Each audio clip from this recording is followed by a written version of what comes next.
तब यहाँ पर कालिदास कहते हैं कि अम्मा हम यात्री हैं। तब वो बूढ़ी अम्मा बोली, सुनो यात्री तुम नहीं हो सकते, यात्री तो केवल दो हैं, सूरज और चंद्रमा, जो नित्यपति यात्रा पर है, तुम यात्री नहीं हो। तब यहाँ पर कालिदास कहते हैं कि अम्मा सुन, हम अतिथि हैं। अम्मा बोली, अतिथि भी केवल दो हैं, कौन?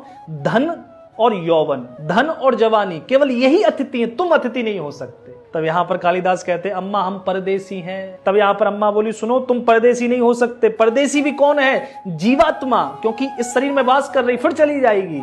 और वृक्ष पर्ण, जो वृक्ष का पत्ता होता वो परदेसी है। तब यहाँ पर कालिदास कहते हैं कि अम्मा हम क्षमावंत हैं, हम क्षमा करने वाले हैं। वो अम्मा बोली, सुनो तुम क्षमावंत भी नहीं हो सकते, क्षमावंत केवल दो हैं, एक धरती और एक नारी। ये धरती सब अपराधों को क्षमा करती है और एक नारी भी तुम्हारे सब कुकृत्यों को क्षमा कर सकती है, केवल वे ही क्षमावंत है। तब यहाँ पर कालिदास बोले, अम्मा हम गरीब हैं। अम्मा बोली, तुम गरीब भी नहीं हो सकते। गरीब कौन है?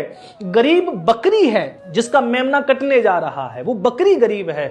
और वो कन्या गरीब है जो अपने माता पिता के घर में रहती है और फिर बाद में पता चलता है कि वो घर उसका नहीं है। अंत में कालिदास लौट गए चरणों, अम्मा हम हार गए। अम्मा बोली, सुनो तुम हारे हुए भी नहीं हो, हारे हुए भी दो हैं, एक कर्जदार जिसने कर्ज ले रखा है वो हारा हुआ है, दूसरा वधू का पिता हारा हुआ है। कालिदास ने हाथ जोड़ लिया, अम्मा तुम कौन हो?